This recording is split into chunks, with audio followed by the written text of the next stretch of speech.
لە کاتێکدا یادی جارنامەی گەردوونی مافەکانی مرۆڤ دەکرێتەوە، هەرێمی کوردستان ڕوبەڕووی چەندین جۆر لە پێشێلکاریەکانی مافی مرۆڤ بووەتەوە.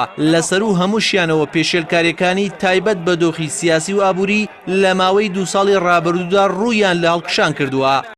دەستەی سربەخۆی مافەکانی مرۆڤ لە دوا بەیاننامەیدا ئەوەی ئاشکرا کرد موچەی فەرمانبەران و مامۆستایان بەڕێژەیەک کەم بووەتەوە و دوا دەکەوێت کاریگەری زۆری بۆ سەر ژیانی هاوڵاتیان و چینی هەژار. هەر ئەوەش بووە مایە هاتنە پێشی دەیان ڕوودا و کێشەی کۆمەڵایەتی و زیادبوونی تاوانەکانی کوشتن و خۆکوشتن و پێشێلکاری بەرامبەر مافەکانی مرۆڤ و منداڵان و ڕۆژنامەنووسان و چین و توێژەکانی تری کۆمەلگا. ئەم دۆخە نوێیە مافی مرۆڤ لە ماوەی 2 ساڵی ڕابردوودا باسی دەکات، لە کاتێکدایە تاوانە سیاسیەکانیش ڕوویان لە زیادبوون کردووە لە وێنەی تیرۆرکردنی دکتۆر وشار ئیسماعیل و هەڵکوتانە سەر کەسایەتی یاساییەکان و کوشتنی هەریەکە لە ڕۆژنامەنووسان وێداد حوسێن و شوکری زەینەدین و سوتاندنی ئۆتۆمبیلی چەندین مامۆستای ناڕازی لە سلێمانی و ڕەفاندنیان. ئەمەش هاوکاتی ڕەفاندنی 2 کادری باڵای کۆمەڵی ئیسلامی هەریەکە لە سعدی موستەفا و سەرەر عوسمان کە تا ئێستا بەبێ تاوان بەپێی سیناریۆکی داڕژرا و زیندانی کراون ئاسایش ئامادەنیە ئازادیان بکات.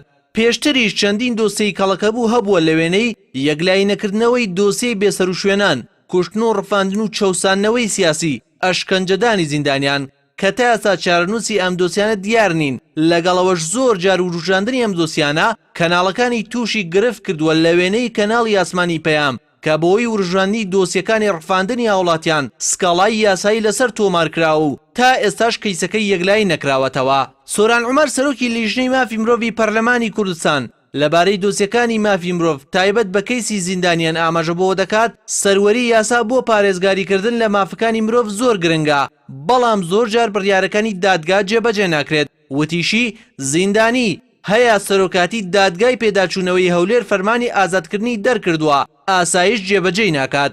بەڕای چاودێرانی دۆخی مافی مرۆڤ ئاماری پێشێلکاری پشکی زۆری بەرلانە دەسەڵاتدارەکان دەکەوێت. زۆربەی پێشێلکاریەکانیش بۆ دەگەڕێتەوە کە دەسەڵاتداران لە پێناو پاراستنی بەرژەوەندی کەسی و حیزبی خۆیان پێشێلکاریەکانی ئەنجام داوە. هەر بۆیە زۆرجار ڕێکخراوەکانی چاودێری مافی مرۆڤی گیانی لە وێنەی ئەمنستی دۆخی مافی مرۆڤی هەرێمیان چواندووە بە دۆخی سەردەمی بەعەس. چاودێرانی دۆخی مافی مرۆڤ بۆ دۆخی ئێستای هەرێمیش کە زۆربەی پێشێلکاریەکان ئابووری و سیاسین پێشبوونی قوڵتوربوونەوەیان دەکرێت، چونکە پێشێلکاریەکانی 2 ساڵی ڕابردوو پەیوەست بوون بە کێشەی سیاسی و ئابووری هەرێمی کوردستانەوە. تا ئێستاش ئەم دوو کێشەیە چارەسەر نەکراون و پێشبینیەکی بەهێز نییە 2017 ئەم کێشانە چارەسەر بکرێن. بۆیە دۆسیەکانی پێشێلکاری مافی مرۆڤ لەسەر شانی حکوومەت تا دێت گەورەتر دەبێت.